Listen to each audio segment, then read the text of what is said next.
Have you ever heard of the colonial tax? It sounds like something straight out of a history book, right? But what if I told you that, in a way? It's still a reality for over a dozen African nations today? It's a complex and often misunderstood topic, so let's break it down. After gaining independence in the 1960s, many former French colonies in West and Central Africa were required to join a new currency arrangement, the CFA franc, to guarantee the stability of this new currency.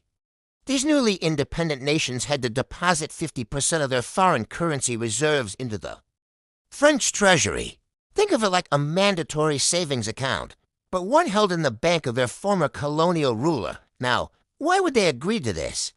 The argument from France was that this system provided monetary stability and a fixed exchange rate with the euro, which could attract foreign investment and prevent runaway inflation.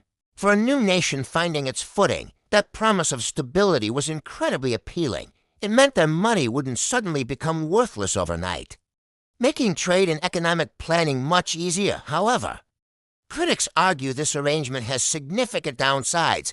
They say it limits the economic sovereignty of these African nations. They can't fully control their own monetary policy or freely use their own reserves for urgent national development projects like building schools or hospitals. The debate is fierce. Is it a stabilizing anchor or a colonial-era chain? It's seen by some as a necessary evil for economic security, and by others as a neo-colonial tool that hampers true financial independence. This isn't just about money.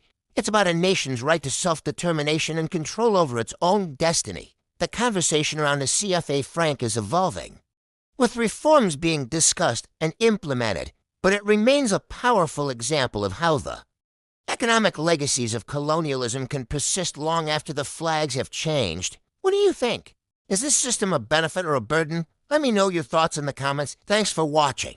If you found this topic interesting, don't forget to like, share, and subscribe for more deep dives into the stories that shape our world. See you next time.